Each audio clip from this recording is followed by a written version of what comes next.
If you are in or around the real estate industry, one thing that you've noticed for sure is that there is consistent change over and change out when it comes to real estate teams and the people who are on real estate teams. I want to talk for just a few minutes today about why there is so much change as it relates to people that are on teams and changing out of people and personalities that are team members within the real estate business. I think it's a good conversation for team leaders as well as people who are considering joining a real estate team.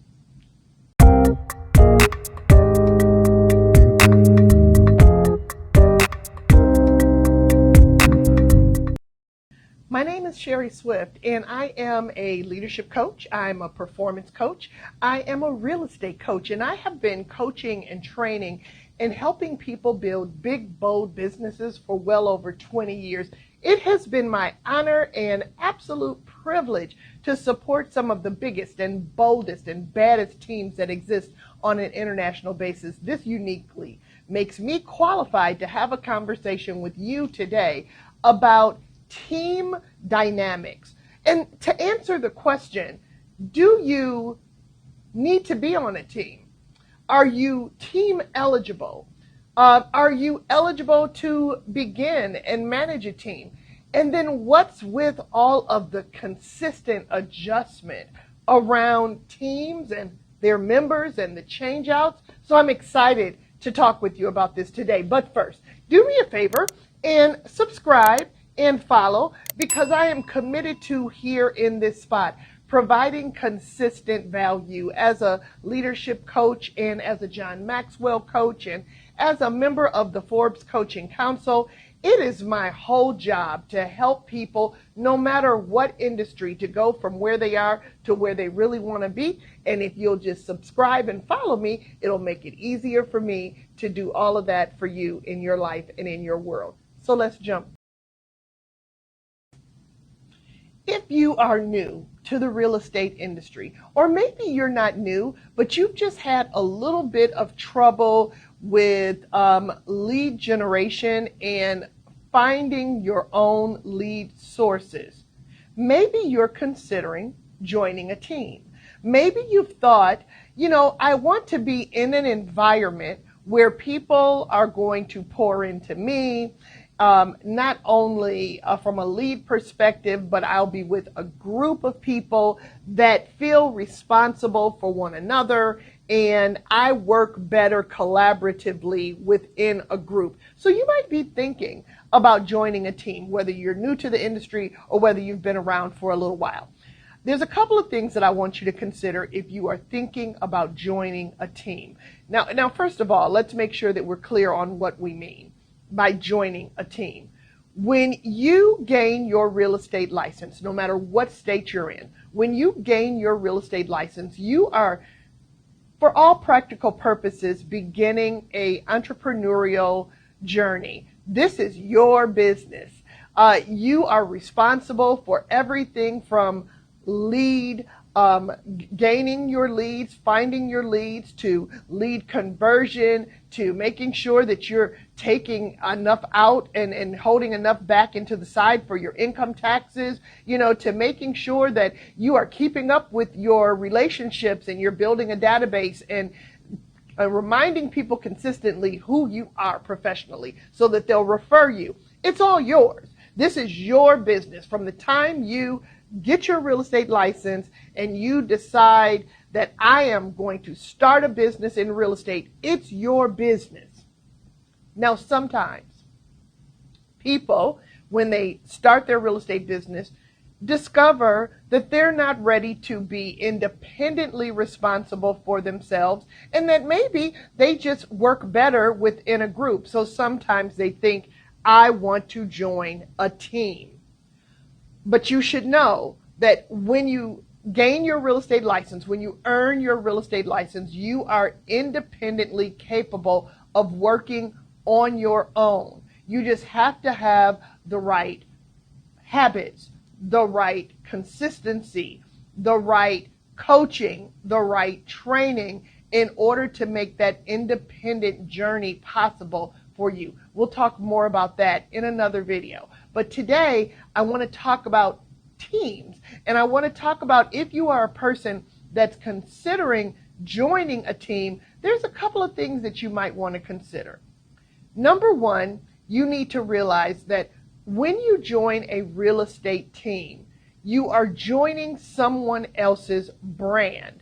So let's say, for example, you are a part of eXp Realty and you say, I've joined eXp Realty with my real estate license. I've parked my license with eXp Realty. Now I am going to join Jane Doe team of Rockstar Realtors that is also a part of eXp Realty. Well, here's the thing. Now you have joined Jane Doe and her Rockstar team of Realtors, and your branding and your collaborative effort is going to be with and around Jane Doe. It's going to be all about Jane Doe and her vision for how she wants to grow her real estate business. So you have to make sure that you are a person that is capable of and enjoys working within someone else's vision and working within someone else's expectations. Because when you join someone else's team, they're going to have, and they should have, minimum expectations of you, of when you show up, how much you produce, what you do, and what you don't do. So there's a level of accountability that comes along with joining a team. You want to make sure that you're a person that's actually eligible for, and let's just face it, turned on by the possibility of having someone directly over you and you're accountable to them for your results and for your activity on a regular basis. That has to exist first in order for you to be even eligible for any success on a team. Secondly, you want to think about who you're going to be the best fit for on a team. Because it is such a tight-knit collaborative effort on a team, you have to make sure that whoever you join, that they are actually equally yoked to your personality, that you are going to actually enjoy working with and for this person. And you have to be clear on what their vision, their mission, and their values are, because your mission, vision, and values need to directly connect with theirs, because it's all going to be one. It's all going to be one, right? And so they squeeze the lemon, your juice comes out. That's how it works. So you want to make sure that when you decide, yes, I think that this team effort is going to be one that's going to directly work for me, then you have to decide, okay, who am I going to be equally yoked with? What is the personality type that I'm looking for? And then don't join the first team that invites you in. Interview a few different people. And when you interview those team leaders, we're going to talk in just a second now about the type of questions that you should ask those team leaders to make sure that they are actually eligible to support your success. When you're on a team, your success is going to be directly connected to your team leader, their ability to lead you, to provide you with the type of support that you need in order to learn what you need to learn, to retain what you've learned, to exercise your muscles and actually become better. Are they going to provide you with leads? So here's a few questions that you might want to ask before you join a team. Number one, ask the team leader, have they had a team before? And if they've had a team before, how many people regularly are on their team? And then who is on their team that's been on their team for the longest period of time? Who's been on their team for the longest period of time? So in other words, how long have they been able to successfully retain one person on their team? That would be my first question if I'm someone that's thinking about joining someone's team. And then I want to know what is the regular coaching and training schedule for this team, and what should I expect to receive back from you as the team leader, as it relates to support, coaching, training? How often should I expect to meet with you? And then what type of support should I expect to receive as it relates to my growth and my personal and professional development? Then I would be most interested in finding out what the splits are. So when I sell something and I'm on your team, what is the split? Is there a different split as it relates to a personal transaction, which means me selling a home and property of my own, or a transaction that's not a personal transaction? Is there a different split as it relates to a lead that comes from you, team leader, or a lead that I brought to the table? Or is the split the same no matter where the lead comes from? What is that split? And is there an opportunity to scale that depending upon the amount of time that I've been with you? I would want to know, am I capable of listing a property while I'm on this team? Or am I primarily a buyer's agent? If I get a listing opportunity, can I be the primary lister on this? Or am I co-listing every listing with you? I would want to know, is there a regular regimen that's expected? Are you assembling your team members Monday through Friday from 9 o'clock until 11 o'clock for lead generation? Are there weekly meetings? What exactly is the consistency that shows up in this team? And then I would want to know, finally, for you, the team leader that I'm considering joining, how long, again, have you been a team leader, and what is your vision for this team? You know, how big, how large in numbers are you expecting to grow your team? And, you know, how long are you directly planning to work within the team yourself? What's your vision for your team 5 years from now? Are you hoping to replace yourself in this role? And what does that look like? And more and most importantly, I personally would love to know what your vision, your mission, your values are. And I would love an opportunity to talk to a couple of your team members to find out what it is that they like so much about working with you on your team. These are all the steps that people miss, they forget, they don't take when they are thinking about joining somebody's team. You're welcome. If you are thinking about building a team, which let me just start by saying, if you have been in the industry for some time and you have demonstrated consistency and success, and you are thinking about the second half of your real estate career, it is time to consider team building, even if it means that you're going to hire just 1 or 2 people. It's time to think about scaling out your brand so that you are not the only person that's responsible for everything that happens within your team. I do understand the importance of you. I understand you built it. It's you. It's your brand. Without you, it wouldn't exist. I get it. Here's the thing. If it can't be scaled beyond you, then you've really not built anything. It needs to be scalable beyond you so that you can step outside of it. You can step outside of it and maybe go do some other things that you're interested in doing and not be on 24 hours a day. And oh, by the way, change some other people's lives while you're at it. But there are some things that you need to do and that you need to consider before you take on the responsibility of other people. So if you are a person that's considering being a team leader, I want you to think about all the questions that I just suggested that someone that's thinking about joining your team should ask you. And then I want you to consider, am I ready to answer all of those questions? I want you to think first, how am I going to demonstrate leadership as a team leader? What do my leadership muscles actually look like right now?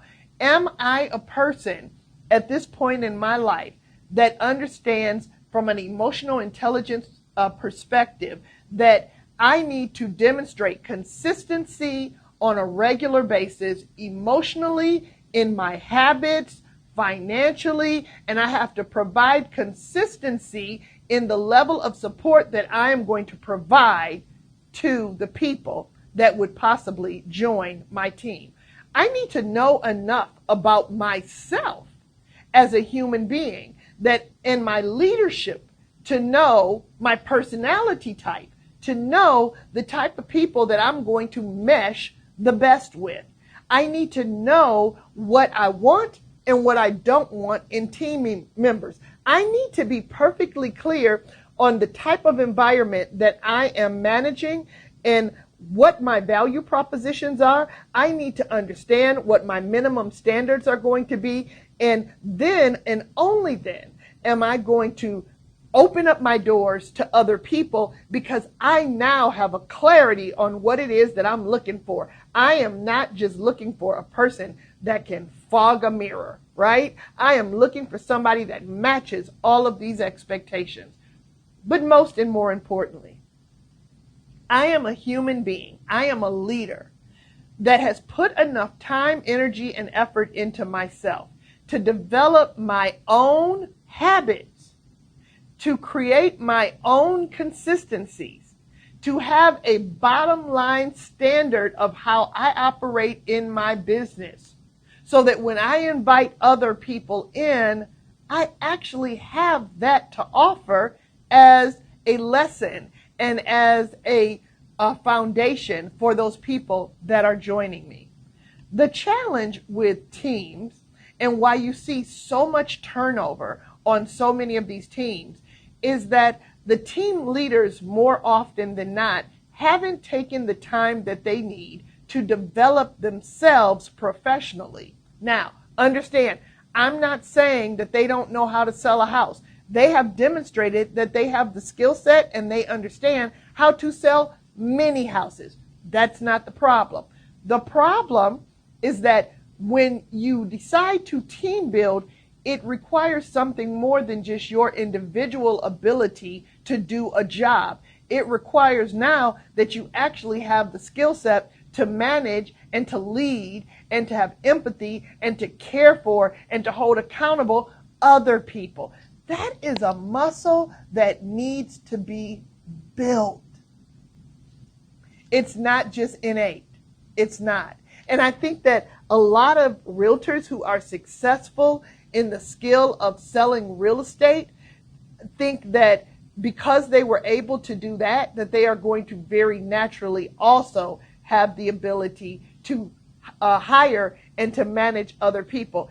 And that skill set is completely different. The ability to hire and manage and lead other people is the opposite of the skill set that's needed to actually scale out an individual real estate business. An individual real estate business, scaling that out and growing that, requires a lot of kind of like confidence and a little bit of ego and self-interest, and you are independently focused on yourself. When you start bringing other people in, it's something completely different. So you want to make sure that you are ready to grow those muscles, and you want to make sure that you are committed to becoming the person that's capable of doing those things. Whether it is that you are thinking about joining a team or thinking about building a team, I hope that this short conversation helped you a little bit to understand the team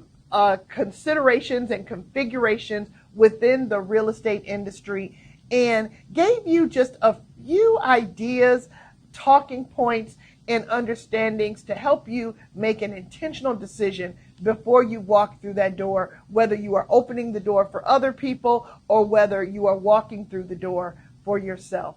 Listen, no matter where you are in the week or in the world, I want you to know that I am here as a resource for you. So once again, let's stay in touch and stay connected. like and subscribe to my channel here, and then just look for me and make sure that you turn on the notifications so that when I am here in this space, we'll be connected. Make it a fantastic week and do what's best for your business, but do something great for other people, because you're going to grow to everything that you want if you'll just help other people get what they want and need as well. Make it great.